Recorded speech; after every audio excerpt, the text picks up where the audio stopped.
and welcome to True Crime with Cam. For today's episode, I've compiled a variety of death row individuals who had some interesting final words right before their execution. On top of that, I'm gonna go into brief detail about what crimes they committed to land themselves on death row. Alright, let's get into it. In December of 1927, George Appel held up a New York City restaurant. When police arrived, he shot and killed Lieutenant Charles Kimmer. George oddly denied killing the officer, who wrote down George's plate number as he fled. A month before his date of execution, he signed a sworn confession to a murder that a former police officer had been convicted of. Daniel Graham was hired to guard a company's paymaster, Judson Pratt. Judson was murdered, and the $4,700 he was carrying disappeared. Daniel Graham failed to have an alibi for the murder, and didn't have an excuse as to why he wasn't guarding Judson. The judge refused to pardon Judson despite the signed confession from George Appel. On August 9, 1928, George Appel was executed by electric chair. His last words are often misreported as the following, quote, "Gentlemen, you are about to see a baked apple." Or, quote, "All the ladies love baked apples," followed by, quote, "Damn, no power outage." However, the most believable account of his last words are this, quote, "I am innocent of the killing of that cop. I committed other crimes, and I lay that to evil companions. But I didn't kill this cop. I wouldn't kill one. Didn't I try to save the life of one? Graham was one, wasn't he? And didn't I try to prove him innocent?" George Appel and David Graham were executed on the same day at Sing Sing Prison by the infamous chair, Old Sparky. Karen Vicha and her husband Billie Wayne Cobel were on the verge of divorce in 1989. Billie tried to swoon his wife back into marriage by kidnapping her at knife point. He eventually released her unharmed, and the couple's separation continued. Weeks later, Billie drove to his wife's home, where he wasn't living at the time, and waited for her return. He allegedly wanted to ask her to drop the kidnapping charges against him one last time. Eventually, Karen's 3 children and nephew came home from school. Billie then handcuffed and bound them. After cutting the phone lines, he walked down the street to the home of his brother-in-law, Police Sergeant Bobby Vicha. Billie attacked Bobby. After a struggle, Billie fired his weapon, striking Bobby in the neck, killing him. During this struggle, Billie was also hit and became injured. Billie went back to Karen's house for a moment before working up the courage to walk across the street to his in-laws' home. In a fit of rage, he fatally shot and killed Karen's parents, Zelda and Robert Vicha.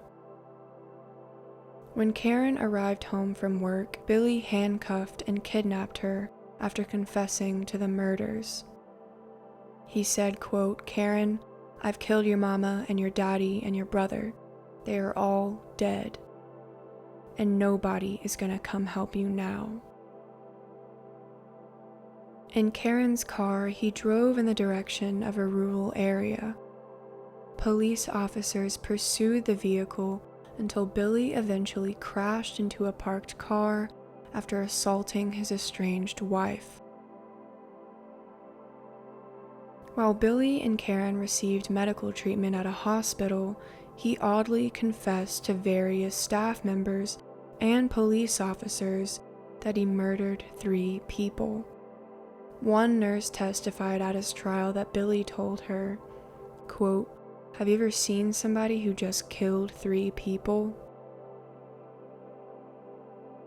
The prosecutor for Billie Cobel's case described him as having a heart full of scorpions. In 1990, Billie was convicted of the triple murders and sentenced to death. In 2007, his death sentence was overturned, and Billie was granted a new trial. A different jury had the same verdict: guilty, and the punishment is death. On February 28, 2019, 70-year-old Billie Cobel was given the same food as all the other prisoners. The prison was no longer taking special last meal requests. When asked if he had any last words, he said, quote, "Yes, sir. That will be $5. I love you. I love you, and I love you. Mike, I love you. Where's Nellie at? I love you. That will be $5. Take care." We can never confirm the truth behind his final statement, but most believed it was because of his nickname, $5 Bill. After Billie was lethally injected, his son Gordon exploded and started banging on the glass. Officers escorted him out of the witness room. His wife, Nellie Cobel, followed behind. Gordon's son and daughter-in-law were also aggressive. Reportedly, they all began, quote, yelling obscenities, throwing fists, and kicking at others. While the Cobel family responded with anger, the Vicha family felt a heavy sense of relief. Bobby Vicha's son stated, quote, "Still, it's not what he deserves, but it will be good to know we got as much justice allowed by the law." Aileen Wuornos is a classified serial killer, but to her and her supporters, she was a victim that killed in self-defense. Aileen had an extremely unstable childhood and was subjected to rape and abuse early on. At the age of 14, one of her grandfather's friends impregnated her against her will. Aileen put the baby boy up for adoption. She had no means for supporting the child and dropped out of school as well. At 15, her grandfather kicked her out. With no place to go, she resorted to sex work in order to survive, while living in some nearby woods. At 18 years old, she was arrested for driving under the influence, disorderly conduct, and firing a weapon from a moving vehicle. She later failed to attend her hearing. In 1976, after hitchhiking to Florida, she married Louis Fell, a yacht club president. Aileen still found herself getting into brawls at the local bar, and even hit her husband with his own cane. He filed a restraining order just 4 weeks into their marriage. She returned to Michigan and landed herself in jail after assaulting a bartender with a cue ball and disturbing the peace. In 1981, she was arrested in Edgewater, Florida, for robbing a convenience store with a gun. She made it out with $35 and 2 packs of cigarettes. After a brief prison sentence, she was arrested again for forging checks in 1984. 2 years later, she was arrested in Miami for car theft, resisting arrest, and obstruction of justice for giving a false ID. Aileen's killing spree began on November 30th, 1989, with 51-year-old Richard Mallory, a convicted rapist. Every time Aileen recounted the events leading up to Richard's murder, there were major discrepancies. This is a reoccurring pattern in all of her confessions. The first story goes like this. Charles Mallory picked up Aileen for sex work, and the two drove to a secluded wooded area for those services. The two began arguing after Charles wanted to start after only unzipping his pants. Aileen claimed that she felt like Charles was trying to take her money and rape her. So she grabbed the bag where she kept her gun. They fought over the bag, with Aileen finally ripping out of his hands and pulling her gun on him. She said, quote, "You son of a bitch, I knew you were going to rape me." Charles responded, quote, No, I wasn't. She shot Charles once while he was still behind the wheel. He attempted to flee out the door, and Aileen ran around the front of the car and shot him 3 more times. She then went through his pockets, concealed his body, and drove off in his vehicle. Aileen's later account of the events is much more violent and graphic.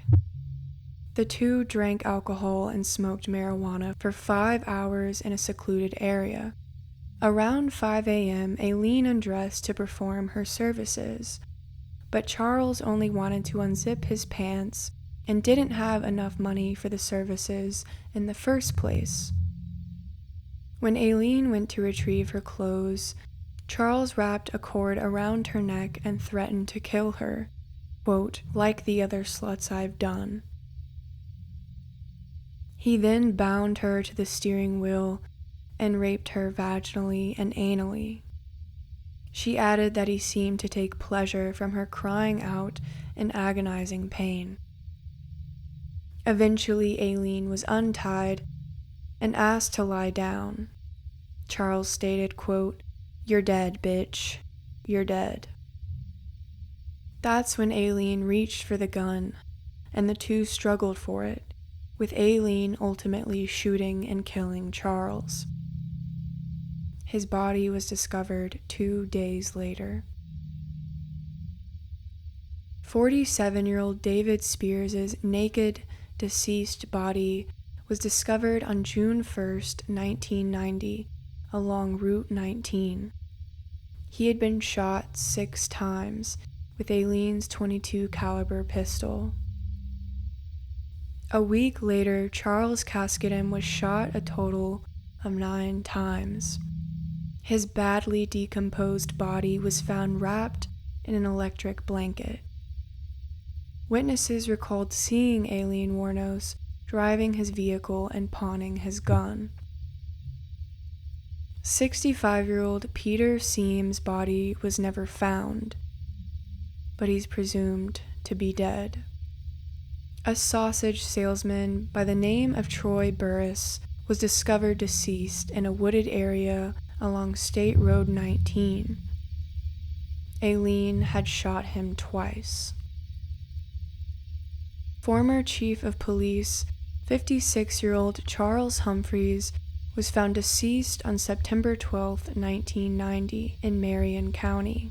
Charles was a retired U.S. Air Force major and former child abuse investigator. Aileen had shot him in the head and torso a total of 6 times. The last known victim of Wuornos was 62-year-old Walter Antonio, a truck driver and security guard.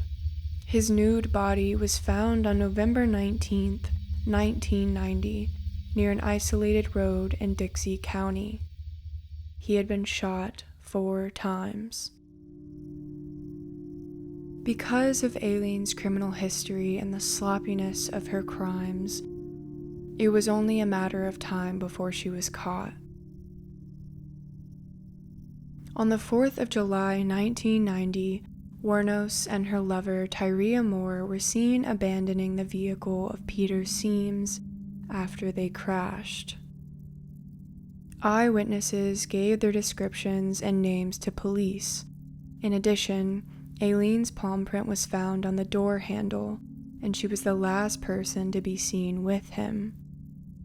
Police were able to match her fingerprints with those found at the scenes of the crimes, because they already had them on file. On January 9th, 1999, Aileen Wuornos was arrested at a biker bar in Volusia County. Moore was arrested the following day and agreed to side with authorities to gain immunity. Tyria Moore recorded Aileen confessing over the phone and convinced her to confess to authorities in order to clear her own name. 3 days later, Wuornos confessed to police that she killed the men in self-defense as they attempted to rape her.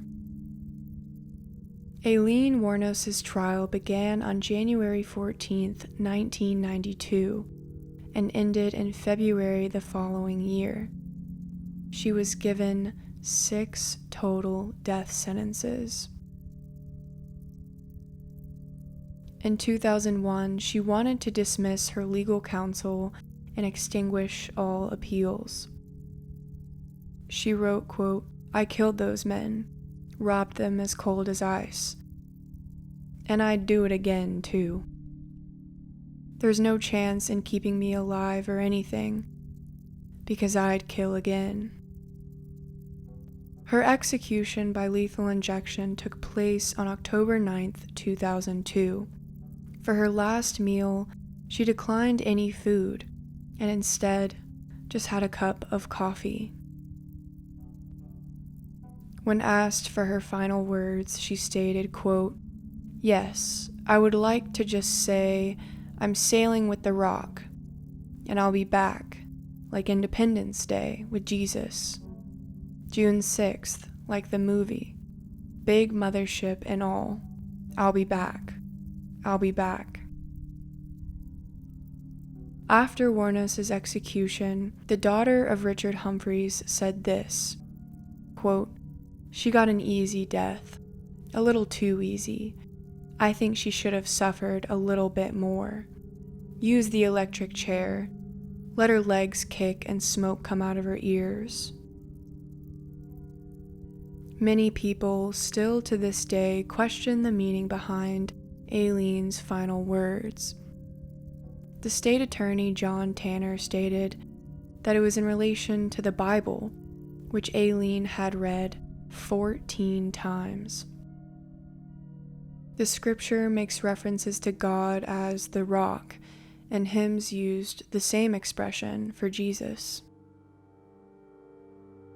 Nick Broomfield, who made a documentary about Aileen, said that her last words were further proof she wasn't mentally fit for execution. He said, quote, "She's quite mad. She basically said that her mind's being controlled by sonic waves. Clearly, it's the talk of someone who's totally lost their mind." Furthermore, he stated, quote, "I think this anger developed inside her, and she was working as a prostitute. I think she had a lot of awful encounters on the road, and I think this anger just spilled out from inside her, and finally exploded into incredible violence. This was her way of surviving. I think Aileen really believed that she had killed in self-defense. I think someone who's deeply psychotic can't really tell the difference between something that is life-threatening and something that is a minor disagreement. She would get into a screaming black temper about it, and I think that's what had caused these things to happen. And at the same time, when she wasn't in those extreme moods, there was an incredible humanity to her.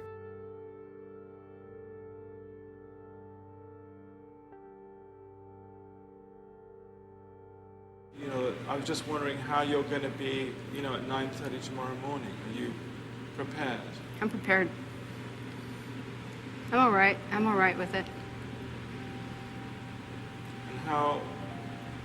I'm all right with it, but like I said, remember, let them know that I know that the cops knew who I was. After Richard Mallory died, I left prints everywhere, and they covered it up. And let me kill the rest of those guys to turn me into a serial killer. I know they did, because I was no professional serial killer or anything, or murderer, or whatever you want to call it, and they were using sonic pressure on my head since 1997. And do you think, did that affect your mind, do you think? Huh? Did that affect your mind in some way, the sonic? It was crushing my head, and they were using sonic pressure. They were trying to make it look like I was crazy at all times, rig up the room with torture. If I said anything about I think their whole plan was trying to make it look like I was totally crazy, and so nobody would believe anything I had to say about anything. But you're okay now. I'm okay. I'm okay. God is going to be there. Jesus Christ is going to be there. All the angels and everything. And, you know, whatever's on the beyond. I think it's going to be more like Star Trek, beaming me up into a space vehicle, man. Then I move on, recolonize to another planet or whatever. But it's whatever's the beyond. I know it's going to be good because I didn't do anything as wrong as they said. I did the right thing. And I saved a lot of people's butts from getting hurt and raped and killed, too. So are you saying that you killed in self-defense or in cold blood? What do you, because you changed your story. I'm just trying to What are you talking about? Change story on what? No, about whether it was self-defense or not. I'm not going to say it, I'm not going to get in depth about my cases, Nick. I'm on my way to the chamber, nothing stopping it. You can believe it or you don't have to believe it. That's up to you, man. Put a big question mark on your film. Yeah, thanks a lot. I lost my fucking life because of it. Couldn't even get a fair trial. Couldn't even get a fair investigation or nothing. Couldn't even have my appeals right. You sabotaged my ass, society, and the cops, and the system. A raped woman got executed. It was used for books and movies and shit. Ladder climbs, the re-election, everything else. I got a big finger in all your faces. Thanks a lot. You're an inhumane bunch of fucking living bastards and bitches, and you're gonna get your asses nuked in the end. And pretty soon it's coming. 2019, a rock's supposed to hit you anyhow. You're all gonna get nuked. I'm leaving. I'm glad. Thanks a lot, society, for railroading my ass. Joe Arridy was born in Pueblo, Colorado to Syrian immigrants in 1915. He didn't start speaking until much later than other children and was made to stay home by his elementary school principal for his inability to learn. After Joe's father lost his job, Joe lived at a state home and training school for mental defectives in Grand Junction. Because of his disabilities, he was often subjected to beatings and ridicule. He fled the school and city in late August of 1936 by hopping on a train, ending up in Cheyenne, Wyoming. On the 14th of August, 15-year-old Dorothy Drain and her sister, 12-year-old Barbara Drain, were bludgeoned to death by a hatchet in Pueblo.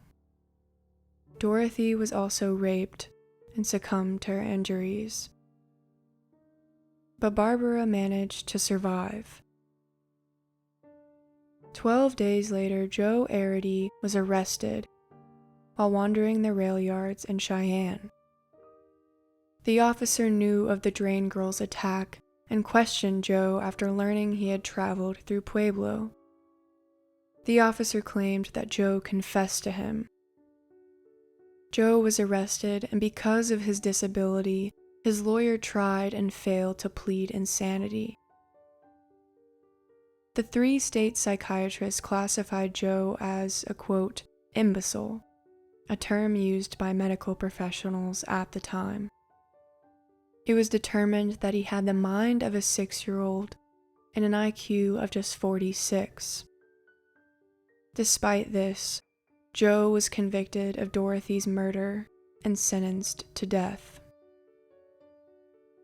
According to Warden Roy Best, Joe was, quote, the happiest prisoner on death row.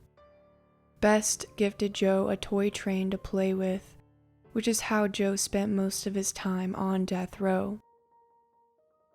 Before Joe's execution, Best stated, quote, he probably didn't even know he was about to die. All he did was happily sit and play with the toy train I had given him. On January 6, 1939, 22-year-old Joe Arridy had his last meal, ice cream. When Best asked Joe if he was ready for the execution, Joe's face flushed with utter confusion. His last words before being brought into the gas chamber was, quote, "No, no, Joe won't die." Warden Best held his hand, and Joe reportedly smiled while walking into the execution chamber. Joe Arridy was wrongfully convicted and executed. Before his arrest, police had already incarcerated Frank Aguilar. Frank had worked for Dorothy's father and had been fired shortly before the murder. An axe head matching the murder weapon was also discovered at his home. Aguilar eventually confessed to the murder and told authorities he had never seen or met Joe Arridy. He was executed the year after Joe. A non-profit called Friends of Joe Arridy was formed decades later to draw attention to the case and restore his name. In 2011, Governor Bill Rittner gave Joe a full and unconditional pardon. He stated, quote, "Pardoning Joe Arridy cannot undo this tragic event in Colorado history. It is in the interests of justice and simple decency, however, to restore his good name." Thank you for listening to this episode, and I hope you have a good day, evening, or night. Goodbye.